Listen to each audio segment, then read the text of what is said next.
جی تو اسلامی نظریاتی کونسل کی طرف سے فیصلہ آ گیا ہے اور فیصلہ آیا ہے انجینئر محمد علی مرزا کے خلاف۔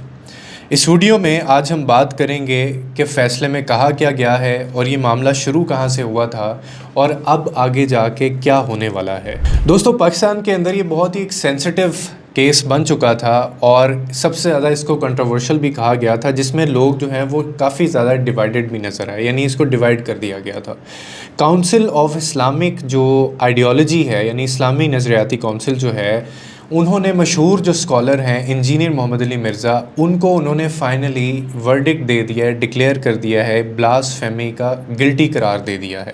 اب یہ ایک ایسا فیصلہ ہے جو نہ صرف ان کے فالورز بلکہ جو عام عوام ہیں، عام لوگ بھی ان کو سنتے تھے، ان کے لیے بھی ایک بہت زیادہ شاکنگ ہے، یہ بہت زیادہ سرپرائزنگ یہ ڈیسیژن ہے۔ آج کی ویڈیو میں ہم یہی بات کہیں گے اور ڈیفینیٹلی کسی کی سائیڈ اس میں چوز نہیں کرنے والے ہیں، صرف فیکٹس بتائیں گے آپ کو، اور اس کی بیس پہ پھر آپ کامنٹ سیکشن کے اندر خود بتائیے گا کہ یہ فیصلہ ٹھیک آیا ہے یا یہ فیصلہ نہیں ٹھیک آیا۔ سب سے پہلے اس کا میں تھوڑا سا آپ کو بیک گراؤنڈ کانٹیکسٹ دے دیتا ہوں کہ انجینئر محمد علی مرزا ہیں جو کہ جہلم کے رہنے والے ہیں، اور آپ کو پتہ ہے کہ کافی زیادہ یہ فیمس تھے۔ ان کے سوشل میڈیا کے اوپر جو ہے وہ لاکھوں فالورز تھے، یوٹیوب کے اوپر ان کے تقریباً 3 ملین سے زیادہ فالورز موجود تھے، اور لوگ بہت زیادہ ان کو فالو بھی کرتے تھے، ان کو سنتے بھی تھے، اور اس کی وجہ یہی تھی کہ وہ ہٹ کے تھوڑا سا، جیسے دین کے بارے میں پڑھایا جاتا ہے، وہ تھوڑا اس سے ہٹ کے لوگوں کو سمجھاتے تھے، لیکن وہ ہمیشہ ایک کنٹروورشل فگر ان کو مانا جاتا تھا، کیونکہ ان کے جو لیکچرز ہیں یا ان کے جو بیانات ہوتے تھے وہ اکثر ایسے ہوتے تھے جو مین سٹریم اسکالر سے بہت ہی ڈفرینٹ اور مختلف ہوتے تھے۔ ان کا ایک سٹائل، ایک انداز بھی ان کا الگ ہوتا تھا، اور اسی وجہ سے ان کو شاید سوشل میڈیا کے اوپر بڑی سپورٹ بھی حاصل تھی، ینگ جو لوگ تھے، بچے تھے، کیونکہ وہ سمجھاتے بہت اچھا تھے ان کے نزدیک، لیکن ساتھ ہی ساتھ اپوزیشن بھی اتنی زیادہ تھی۔ اب مسئلہ یہ ہے کہ ان کے کچھ ایسے کلمات جو کہ ایک وائرل ویڈیو میں سامنے آئے، کیس یعنی جہاں سے اسٹارٹ ہوا، اور جو اسلامی نظریاتی کونسل ہے ان کے مطابق یہ کہا گیا کہ ان کے اوپر توہین رسالت کا جو کلاز ہے وہ لگا دیا گیا، جس کے بعد ان کو لے کے بھی جایا گیا اور کافی ان کو اپنی کسٹڈی میں رکھا گیا، اور کونسل کا یہ کہنا ہے کہ انہوں نے ایسے الفاظ دہرائے جو نہ صرف اوفینسو تھے بلکہ ان کا کوئی ریلیجس یا لافل پرپز بھی نہیں تھا جو محمد علی مرزا نے الفاظ کہے۔ اور جو کونسل کے جو چیئرمین ہیں علامہ راغب حسین نعیم،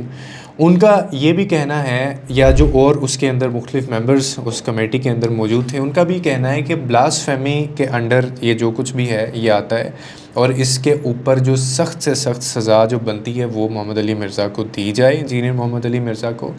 اور یہ تو سٹانس ہے کونسل کا جو سامنے آیا، اور یہ اب تو خیر نیوز میں، نیوز پیپر کے اندر بھی، چینلز کے اوپر یہ بتایا جا رہا ہے، اور اس کی ڈیٹیل یہ ہے کہ کونسل نے اپنی میٹنگ کے دوران یہ کہا کہ یہ الفاظ جو ہیں وہ صرف ایک دفعہ نہیں بولے گئے،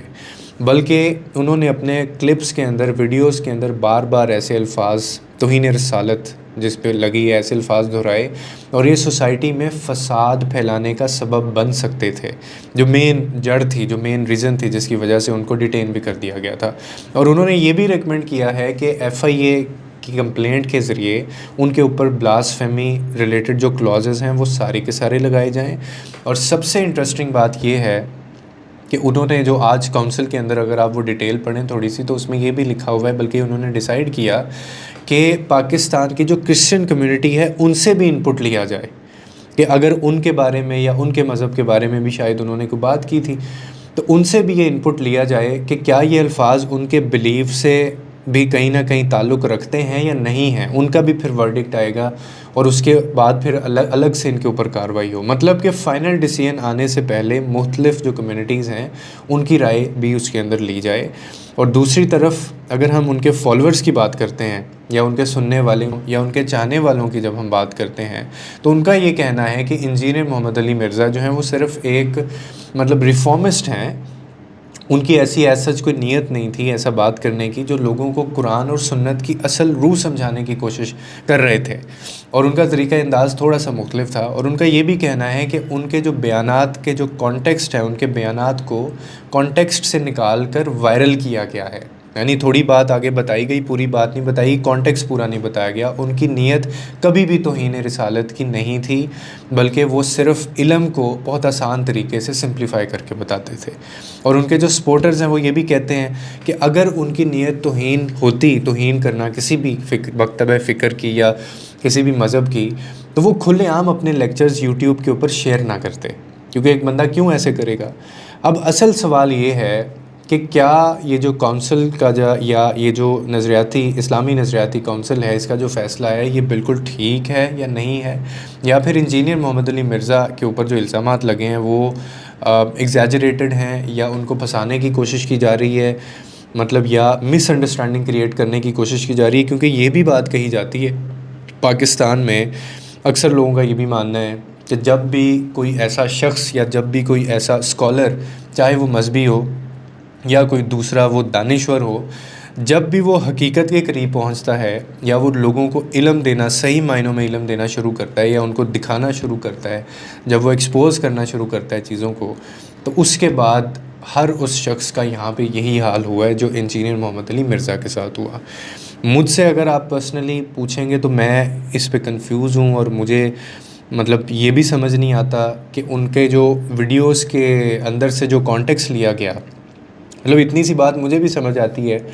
کہ اگر میں بھی کوئی بات کر رہا ہوں، اب اس بات کا پورا ایک پیچھے بیک گراؤنڈ ہوتی ہے، پورا ایک کانٹیکسٹ ہوتا ہے اس کے اندر۔ اب کوئی بندہ میری وہ بات کو کاٹ کے، کلپ لے کے یا ٹرم کر کے وہ اگلے بندے کو یہ کہہ دے، ٹھیک ہے، وہ اتنی سی بات بتا دے جس کے اندر تھوڑا میں نے کنٹروورشل بات کی ہوئی ہے، تو آپ کو you don't know the whole story, تو آپ تو وہی فیچ کریں گے، آپ وہی اس سے اندازہ لگائیں گے، آپ وہی پرسیو کریں گے جو میں کہہ رہا ہوں یا جو آپ کو سنایا جا رہا ہے۔ جبکہ میرے خیال میں اس کے اوپر شاید ایک دفعہ دوبارہ سے پراپر ایک انویسٹیگیشن ہونی چاہیے، کیونکہ ایسے بہت بلاسفیمی سے ریلیٹڈ پاکستان میں کیسز ہیں جہاں پہ اگر آپ دیکھیں تو ان کی بیک گراؤنڈ میں کوئی اور ریزن تھی، وجہ کوئی اور تھی، اور وہ ہائپ کریٹ کر دی گئی، اور وہ لوگ اپنی بات تک نہ کہہ سکیں جو وہ کہنا چاہتے تھے، یا نیت انسان کی تو کوئی بھی نہیں جانتا نا۔ تو اگر ایک بندہ نیتاً وہ کہتا ہے کہ میں نے نہیں ایسا کیا، یا پھر وہ قرآن پہ ہاتھ رکھ دیتا ہے، یا وہ خود اپنے منہ سے یہ اکنالج بھی کر لیتا ہے، تو میرے خیال میں یہ دوبارہ سے ریوزٹ کرنے کی ضرورت ہے ان چیزوں کی۔ باقی آپ کے خیال میں کیا ہونا چاہیے تھا، کیا نہیں ہونا چاہیے تھا، یا یہ جو فیصلہ آیا ہے یہ ٹھیک ہے یا نہیں ہے، یہ آپ کامنٹ سیکشن کے اندر بتا سکتے ہیں۔ لوگوں کے لیے آسانیاں پیدا کریں، رب آپ کے لیے آسانیاں پیدا کرے گا۔